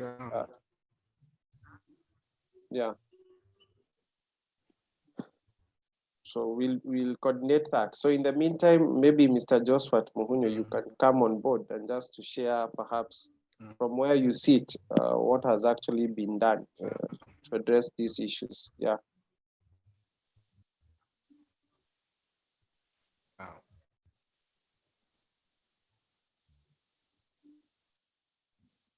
Yeah. Maybe you can unmute your microphone. Yes, no, it's okay. It's okay now? Yes, it's okay. Yeah, thank you very much for this opportunity. Briefly, to just say what the ministry, in this case the government, is doing. Mainly, of course, you realize that the three key areas of accessibility of food, of course, affordability and access has been an issue during this period of the COVID-19. And as much as we would also go back now to the traceabilities and all that, the first urgent matter was to ensure that the three components are handled. That is ensuring that those people who are out of employment, those people who economic activities have been reduced, are able to access, to afford, and of course, to be able to have the food. So in line with this, the ministry plus, of course, some other sectors like water, where water was also classified as a food, we were able to come up with what we call the food security war room. And this war room is where we agreed that we bring all the stakeholders on board. And in so doing, we are able to ask ourselves now, how do we handle this? So that we have those aspects that are dealing with the production, transport, marketing, and of course the food safety and all the issues that are related to secure and healthy food. I'm happy to say that most of the members I see in this meeting have also been participating, like ASNET. They have been participating in this war room. And to be able to address this issue of food security, we were able to come up what we call the work streams or the intervention areas, 9 of them, which were to address specific challenges within the food chain. And the first one was to maintain flow of produce from production to markets. So what do we do? How do we do this? And this is where we were able to come up with the protocols and guidelines that were to guide on how the mama mboga is supposed to do the business. Of course, remember this was at the background that we are also doing this in line with the Ministry of Health guidelines. So everywhere we go, we have to go with that. The second intervention area was to ensure minimal disruption to markets and access of population to food and water. So remember, like recently we had the case of Isili. So how do we handle the access? And again, this was done through quite a number of protocols and discussions and negotiations. And again, this has been working. For those of you who remember when the COVID came, the reaction was all the markets were closed and all. Nobody could access anything. But I'm happy to say so far now, at least there is access, so that as we look now at the accessibility, affordability, and all that, at least there is the access. Of course, affordability comes on board. So our third intervention was to manage the pricing spikes. Always, you know that whenever there is an issue in the country, the reaction is that the prices will always jump, sometimes without any justification. So we've been able again to come up with that work stream that is looking at that, where we are able to involve all the counties in data collection, the market information, and we're even having a call center, a toll-free call center, where people out there, they are calling us and giving us the concerns on the pricing, and then we are able to see why. And of course, with our food balance sheet and the database, we are able to compare the prices across the board so that we don't have one market exaggerating. And then we are also looking at the fourth intervention, and that is to maintain sufficient stocks. So how do we make stocks available? Like if you look at maize, we are able now to do our balance sheet to know how much stocks we have out there. And of course, we have our consumption levels. Then we are able to know the gaps. And that is why you heard that the private sector are being involved in importing maize, 2 million bags of white maize for business, and also 2 million bags of yellow maize for animal feed. So again, this is to cover the gaps that are projected from our food balance sheets. And then the other work stream or the intervention, of course, is to look at the production end, and that is where we have to maintain the supply and support the supply of inputs, because for farmers or for the producers to be able to move on, they need a lot of support. And again, this is where the agrovets and all those people involved in the seed industry, the fertilizer industry, are in business. We've been taking stocks to know whether we may need to do some government to government negotiations, especially if we import from a country that is going under a lockdown. So we are able to know whether we need to import from them through that kind of a negotiation. So far, we don't have a challenge, and we are happy that this is going on. So we are happy that we were able to include input supply into the essential services, and therefore the agro dealers and all involved are able to do their business efficiently. Then we are able also to support farmers in mitigating the impact of course, you know, locusts. Desert locusts are with us. So as we look at COVID-19, we also have that threat that is with from the locusts.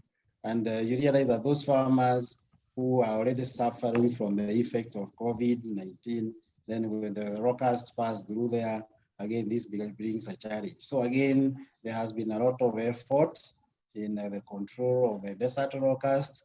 And we are hoping that with the kind of initiatives that the government has put in place, including increasing the aircrafts, the ground control, and even having what we are calling the control bases, this will assist in this control. And then we are also going on with the operations or on large scale farms and processing. Remember, we rely a lot on exports, and we have the big farms which were really going down because they could not export. The cargo charges were high. So the government has been involved in the negotiations to reduce the cargo charges, also to enhance the production and giving some incentives here and there to ensure that they are back on board. Remember, this is where we have a lot of people employed who are being laid down. So there a lot of unemployment was coming on board. We are happy to say that now the cargo flights are increasing, and therefore the workers are being brought back on board to the farms, and even now to the processing units with the proper protocols and guidelines. So the business is picking. And of course, last and on this is the issue of the export market access. Again, as I indicated, there is a lot of discussions on how we are able to increase the volumes that are being exported out of the country. So as I was indicating, these are the 9 work stream areas that we deal with the interventions. And in each of them, we are able to have participation by all the stakeholders. And of course, we cannot forget about the issue of food safety. You realize again that with the devolved systems, there is what the national government is able to do, that is giving the guidelines and the protocols, and also guiding us to who is the enforcer, so that the enforcement arms are the ones that are taking charge.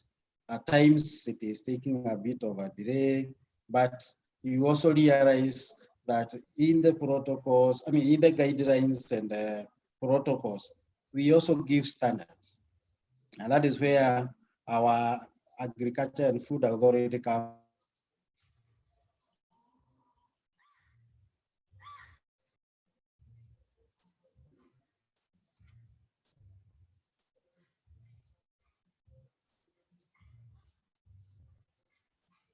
Yeah.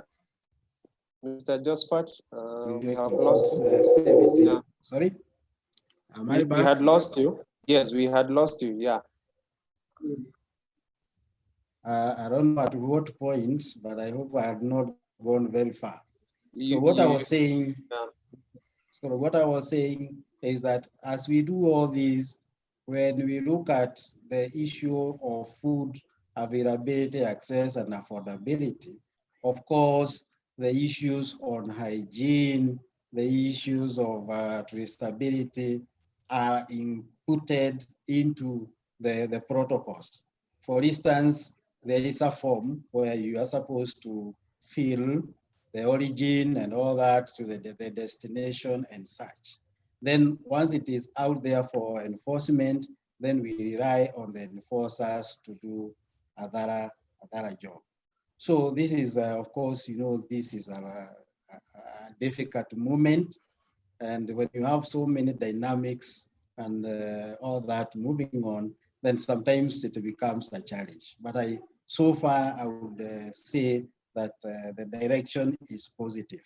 And that is why I would wish also to thank the stakeholders, the partners, because they have been able now to plug in all the necessary matters that will lead to access affordable and available healthy food systems.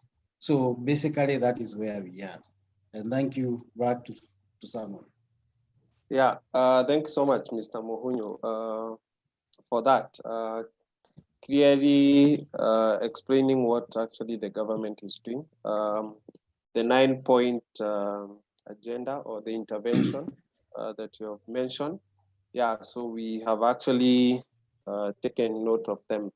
And I appreciate because you say that the government is really, it recognizes the need to actually have affordable food and equally safe food. And of course, there are those guidelines and protocols that have been explained. Earlier, Sylvia, a farmer, did mention on some of the challenges she went through. Perhaps you could clarify to us, at the moment, if I'm a farmer from, say, a village in Elbagon, Nakuru County, what is the procedure for me to ensure that I have my produce get to the market and say, for example, Nairobi in this case? Maybe you could share that. Thank you, and it's good you have used the example of Elbagon because that's where I'm born. So I believe we come from the same place. One, as I indicated earlier, after devolution, the farmers literally belong to the county governments. And within the county, the guidelines were discharged for enforcement. So if you are a farmer in Demo Farm in Elbagon, and you want to transport, let's say, a lorry full of Irish potatoes, how do you go about this? So there is some application that you have to do. so that one, you are known that you are a farmer from Elbagon. Then after that, the protocols and guidelines will tell you to ensure that if you are using a lorry, how should that lorry be? How safe? And that is where issues of fumigation and all that come on board. And then after that, you are supposed even to declare whether you are carrying anything else apart from the Irish potatoes. Then again, that's why I remember I mentioned about that form that you are supposed to fill, giving those details, even the destination. If you are talking of Nairobi, you don't just say Nairobi because Nairobi is very expansive. Are you taking this to Githurai? Are you taking this to wherever part of Nairobi this is? So with all those details, then you are given a permit, a kind of a permit to transport your produce. At times, this process has been lengthened by maybe lack of adequate sensitization to the farmers and also the traders on the procedures to use. But for those we have interacted with, those who have been in business, they know these are standard requirements. Even before the COVID, we were still having some protocols and guidelines to follow. So we have just enhanced them in control of the COVID. So this is happening, and there are no charges involved. So that facilitation is free. And even within our protocols, we even did communication to the provincial administration, to the county government, so that it is not just the county, because you leave one county and go to another county. So the provincial administration in all the counties have all these protocols so that they are able to be facilitated, not punishing the person doing business. Back to you, Samuel. Yeah, asante sana, Mr. Mukunyo. Yeah, so I think that's well understood. We have actually taken note of that. Yeah, indeed. I'm from Elbagon, just down there, Turi. So yeah, maybe we're from the same area. Yeah, I'm from the same area. Asante sana. Yeah, we'll catch up.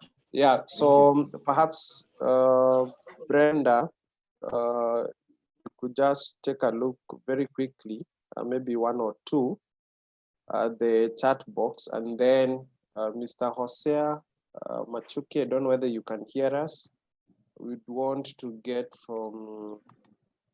a view from your side on what the government is actually doing and how you are working closely with each other. Yeah, so Samuel, I can pick maybe a few questions that would be specific to Mr. Muhunyu. Ideally looking at what the government is doing. So there's one very interesting question from Mr. Lee Kaigai, and his concern is, even in this time of COVID, and there's a strain to ensure that actually food is moving to the consumers, in regards to traceability, what are the controls that are being put in place to ensure that we are still putting controls in terms of checking MRLs, because we don't know what kind of microbial or chemical contamination could be moving into the consumer market. So is there any actual controls the government has put in place now to trace or to check on the food that is coming in? Is there any active testing that is being done to ensure consumers are not eating unsafe food?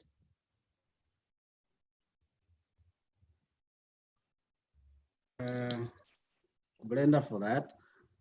I think at this point, it's also very important for us to understand that the issue of safe food has not come with COVID. So that we are not saying that COVID has all of a sudden brought in the unsafe food. So these are practices that have been ongoing, and we have institutions that have been dealing with those, the testings and all that.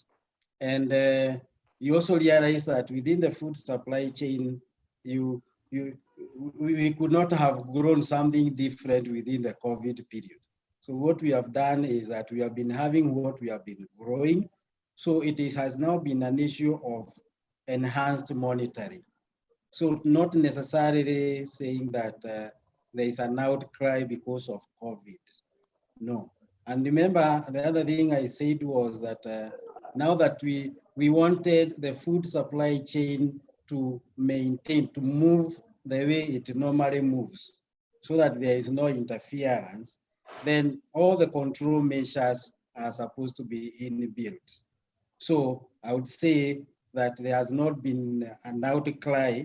Remember, we are not importing uncontrolled kind of food. So what we have is what we have been growing locally.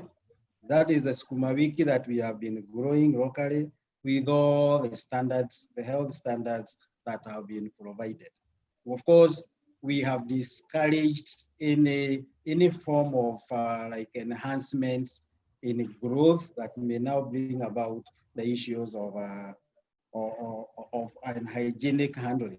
Of course, you realize that what is more key now is the actual handling, especially in now the movement from production to the consumption site. And that is what we have to enforce and we have to enhance. Otherwise, at the production levels, we are still within what we have normally been doing. And I believe even after COVID, we'll still continue doing what we should do as a good practice in production. So I don't know whether I've answered that question. I'm also hoping that, yeah, thank you, Mr. Muhunyu. I'm hoping that the question has been answered, and if not, feel free to alert us on the chat box if you want more clarification. Maybe one last question before I get it back to you, Samuel. A question from Jennifer, and I think this would be open to, I don't know if Bwana would be able to join, but there's a concern here where we're looking at the market and consumer end. We need to place a bit more focus on that when it comes to standards, ensuring that global local gap is actually adhered to, because a concern that is being highlighted here is, why is it that supermarkets and retailers actually shy away from standards that might protect consumers? So I don't know who would be worthy to respond to this particular question. But maybe, I don't know if Jane Ngige, if you have some insight to that, or Bwana Hosea, you can also provide some insight on the chat box and I can read that out to the attendees. So the question is it that the supermarkets and retailers are shying away from standards that would protect consumers, or what could be the issue? Maybe Jane, do you have a comment on that? Yes, Brenda, I would like to participate to look at that situation. Yeah. Like somebody was talking about the concern over food safety coming into the markets in Nairobi and elsewhere. I think the one thing that we must appreciate is the responsibility that each one of us who are players in the value chain have over food safety. We must be reminded that the Penal Code itself, or even the Constitution, actually says that when you offer unsafe food for sale, it is actually a crime. And when I say that it's all of us who are responsible for food safety, very often, and I like to use this example, very often you'll go into a hotel, you'll have a meal, you'll end up unwell, you'll go to hospital, you'll pay a bill, but you will never complain. So by not so doing, or by not raising the issue, you're actually denying the facility an opportunity to improve food safety in their premises. So I believe that all of us are responsible for food safety, and the government is only there to provide the policy and the guidelines. But honestly speaking, the private sector, the producers, the supermarkets, and everybody throughout the whole value chain ought to pay particular attention to food safety. And I think we're just being lax about it. And we have this notion that instilling food safety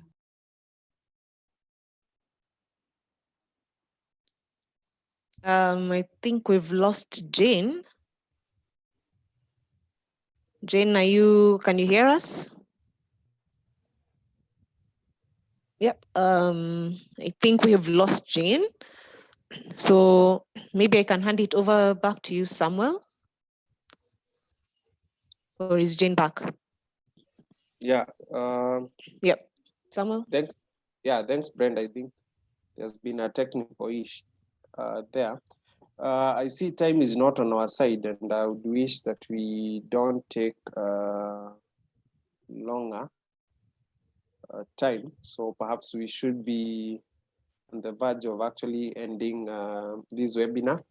But before we do that, it is important just to be able to get a perspective from the Ministry of Trade on some of the intervention they're actually doing. So I think, Mr. Odero, if you can hear me, just in 1 or 2 minutes, then you can be able just to share. Yeah, you can hear me.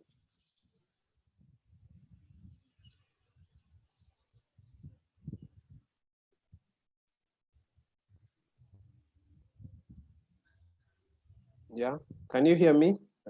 Somebody from the Ministry of Trade. Yeah, Mr. Odero. Yeah, Mr. Jeffrey is there. Yeah, Karibu.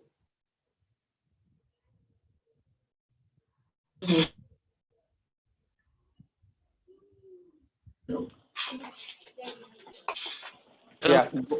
Hello. Yes. Hi, Go everyone. ahead. Yes. Hi. Sorry, I was doing it from my hospital, so I wasn't able to comment much.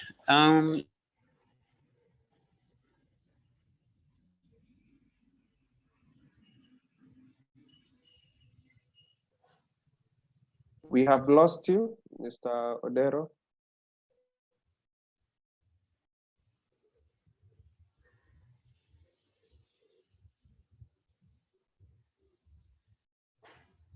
Yeah, Mr. Jeffrey, we have lost you. I'm not sure whether it's from my end. Can you hear us?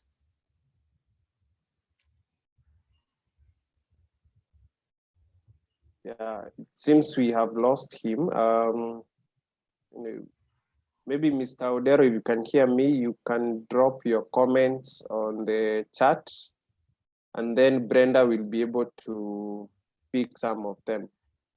Yeah, unfortunately, we are not able to get Mr. Machuki. The microphone has an issue, but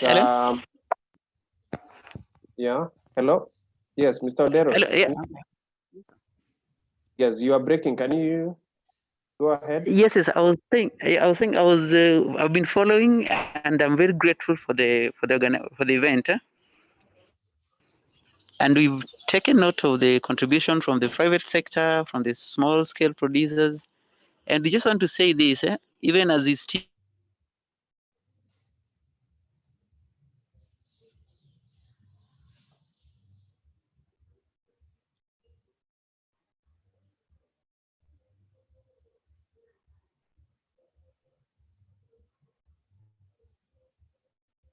Yeah, Mr. Odero, unfortunately, we cannot hear you clearly. Hello, did you get me?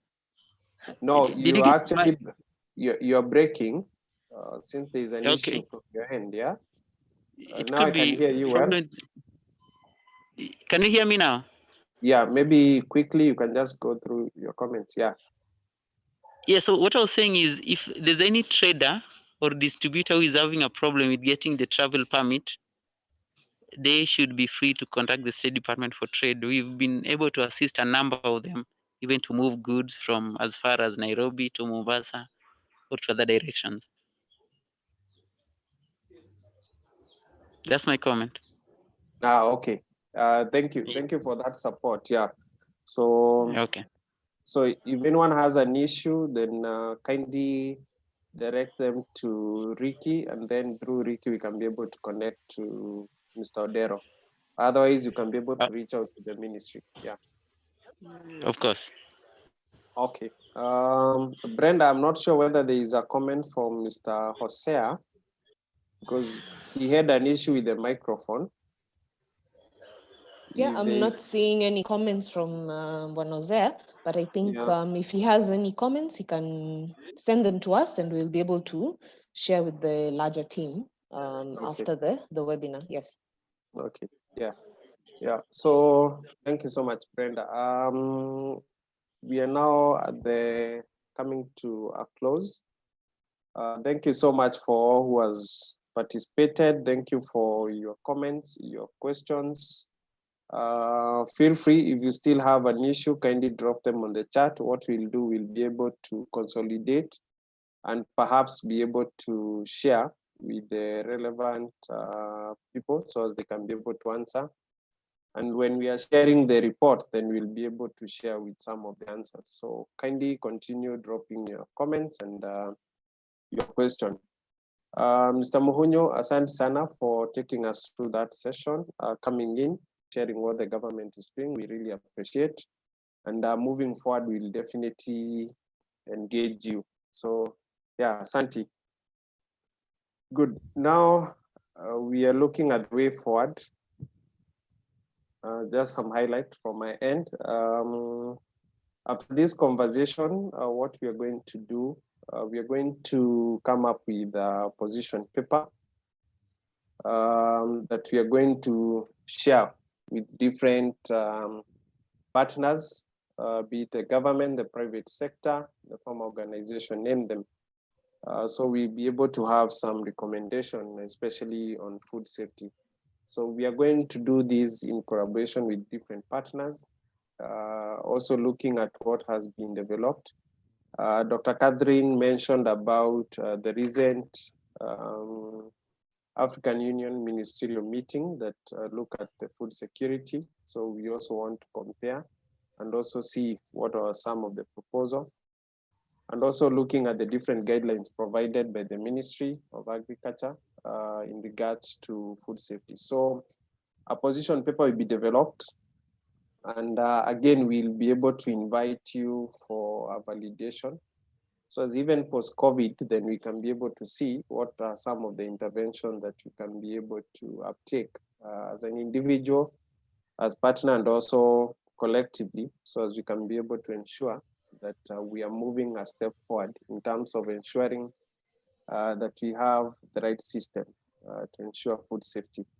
Yeah, so that is in regard to position paper. And SOCA, being a CSO, they'll also be able to draft a petition that they'll be able to share with the COVID-19 committee. So Mr. Muhunyo, you can be able to expect something from SOCA, a petition, just from the conversation we were having today.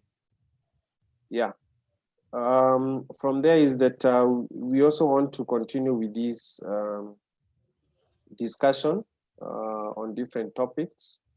So SNV, SOCA, Group of Focus, we have decided that we'll be able to organize perhaps on a monthly basis, different topics, even during this pandemic, just to be able to spur the conversation and to be able to see whether we can be able to address some of the issues, even during these times. Yeah, so if you're willing to partner with us in organizing the webinars, feel free to reach out to any of us, Brenda, Ricky, or myself. Yeah, and then we'll see how we move forward. Beside that, we as a group of focus, we also want to continue with the discussion we were having today, looking at the food safety and also traceability. And mainly we want to compare with other countries. Jane mentioned about the need to be able to share lessons and experiences and to be able to see how do we replicate successful stories. Yeah, so we intend to organize a global webinar early June. This is in close collaboration with our team in the Netherlands. Our partner, that is Food and Knowledge Platform based in the Netherlands, and some other institutions, Wageningen University and others. So yes, so once we are through with the planning, we'll definitely share the invitation so as we can be able to enrich the conversation even at the global level. Yeah, so those are some of the way forward, what we look forward after this. Yeah, so we'll be able to engage you. We'll be able to share the notes for this discussion. So somebody from Soka is actually taking notes, and once they are done, we'll be able to share with you. I think from my end, I'm done. So Ricky, unless you have something, Ricky or Brenda, and then we can call it a day. So Ricky? No, I don't have any additional input. I think just to echo what someone has said, to thank all the participants for their input. And of course, we appreciate that despite the hurdles we are facing, we are seeing that there are many opportunities. And I think our main message remains, we can actually make traceability a possibility as long as we take on board the outlook of facilitating trade. And then all the relevant agencies and actors can take their role, whether it is private sector on the aspect of self-regulation, or extension support through government offices. I think there are many opportunities, but we need to just come together, especially now, and work through those opportunities despite the challenges that we have. But just to thank everyone for their participation. It's been a very useful meeting. Thanks. Yeah, thank you, Ricky. Brenda? Yeah, thank you, Samuel.